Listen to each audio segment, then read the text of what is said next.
All right, what's going on, guys? Don Ross with Patriot Business Systems, and we're going to go through how you can add a custom thumbnail image to the front end of your YouTube short videos. So most of us know it's fairly easy to do this on a long form video that you're posting to your channel. On the YouTube short side of things, you can change the thumbnail typically only to a still image that is part of your video. And the other factor or side note is once you've posted the short, you cannot change the thumbnail like you can on the long form videos. So we are going to go through how you can add a custom thumbnail to your shorts. But just keep in mind that if you've got shorts that are already posted, there's no way to do this retroactively short of deleting those videos and doing what I'm showing here and then reposting them. So it might be something that you do for any videos that you're doing from today forward. With that said, some of the applications that we're going to be using, I'll kind of walk through and talk about. But side note is you are going to post from your phone. That's what I have found to be the easiest and work consistently through this process. So you're going to create the thumbnails. I choose to use Canva and use a template. I'll go through that process a little bit here in a second. But once I have that, I need to download it and have that image available for the thumbnail, and then be able to put that onto the video that we've created, the short, and then upload it into either a free image or video cutter splitter, and or using a paid version such as the Veed.io that I use. There's some others that are out there like ScreenPal and different platforms that you could probably use to make this happen as well. I'm just going to go through those that I've used and been able to make it work. With that said, just kind of showing you on the YouTube channel, so Patriot Business Systems YouTube channel. If we scroll through, you can see I've added the thumbnails. We just started adding thumbnails here to our videos. Been on YouTube for years, but never did the thumbnails. So we're going through retroactively updating the old long form videos. But shorts, as we were trying to do that, figured out some things here. So you can see that with a short, we originally put a thumbnail from a long form video. It works, but it's not the right size. So we went through, corrected the size, and got it to post. And this is what future shorts will look like, so that it's got a thumbnail and it's very easy to see what the content is on. And after it's posted, some things to think about is I would recommend going back in on your laptop, desktop, and pointing to a related video on the short so that it's popping up at the end of that short. Put it into a playlist so it's easily accessible and you can see it by the types. So those are some things to think about. Platforms. Gonna need Canva or something similar. Gonna need Veed or something similar to edit the video and add the image in the front of it. I use Evernote to have a description that I can post into my YouTube videos very quickly. Just copy paste. Don't have to rewrite things. The descriptions of the videos, I like to use ChatGPT, throw in some stuff there, get some feedback, and then obviously make it my own and post that. Now, description-wise, I oftentimes only post the title on the shorts via mobile, and I'll go back in and edit the description later on a desktop, laptop, etc. I'm just better at typing that way. That's my personal preference. So let's talk through this.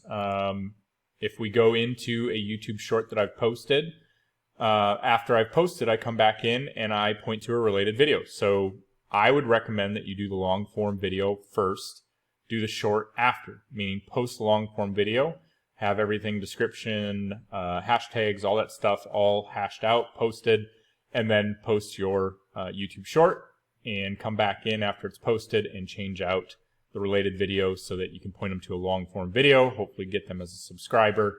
I like to turn on subtitles through Veed.io, some custom subtitles there, some different fonts, things that can be done. So subtitle wise, don't typically do that through the YouTube side of things. Once it's posted, you should see something like this where the thumbnail is showing up here. Now, I'm going to show you real quick on a video that I did, screen recorded video with my mobile phone. So if I click and drag this, we're on Shorts, on YouTube on the phone, and you'll see that I'll point to the video that I did. So this is the video that I did on Veed, and I'll pull that up here in a second, where I put the first 3 to 5 seconds as this thumbnail, and you can see it's under a minute here, or a minute at. And once we have uploaded that video into YouTube, this is what it looks like. We click done. It'll load up here in a second, and we're not going to add any sound. That's one of the things that you can't do if you're going to do the custom thumbnail. We're going to do the check mark, and you can see here we're not doing anything, not adding text, sound, anything of that nature.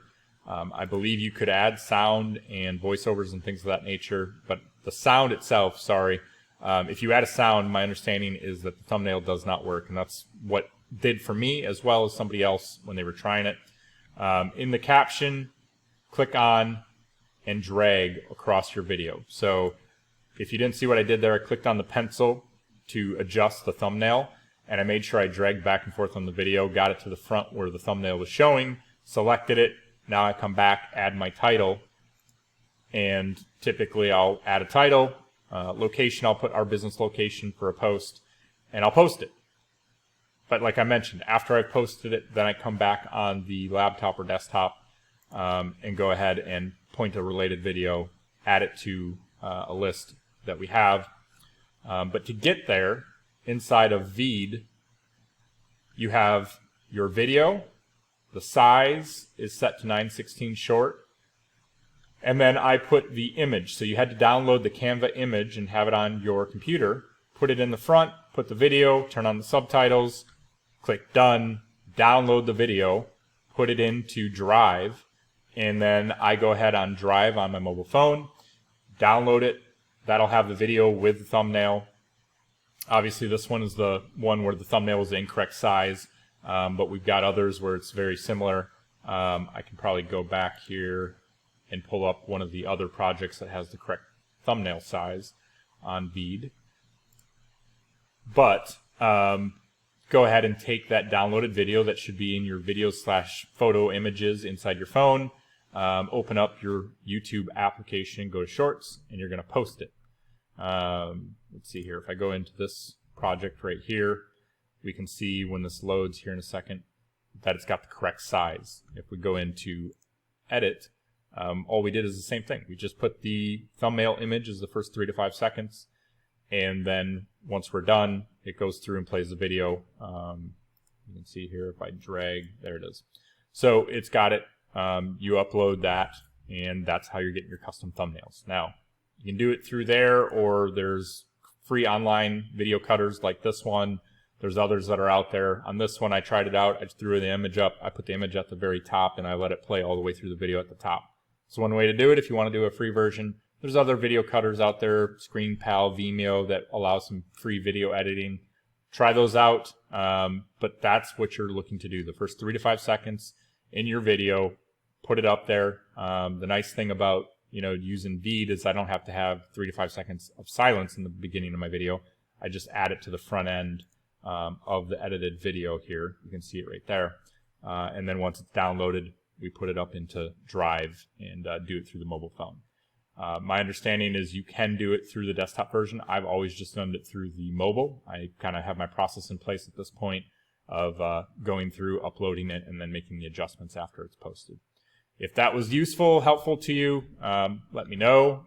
The other thing I was going to show that I did not is you can see here I have the different templates set up already. You can go into Canva, and they have some of these templates already set up with the correct sizes. Look at the sizes here for Shorts versus the long form. Once you're in the long form or Shorts, I typically just duplicate. So this one I have obviously all these different thumbnails that I've created, and I just create a duplicate, and then I change it out in here and then save it and download it. So for instance, this one is the thumbnail that I created for this short that I'm going to be doing. After I'm done, I click Save. I have a name on it. I click Download, and in this drop down, instead of all pages, I pick the one that I want. I click Done, click Download, and then that image file is what I am clicking and dragging onto the Veed file right here. So once it's downloaded, that's where I'm putting it. hopefully that's really useful. If you do have questions, throw up a comment. I can always reply back with another video. But this is something that, as we relaunched our YouTube channel here, I knew that I wanted to have thumbnails across the board and have some consistency. So hopefully that was useful. Take care.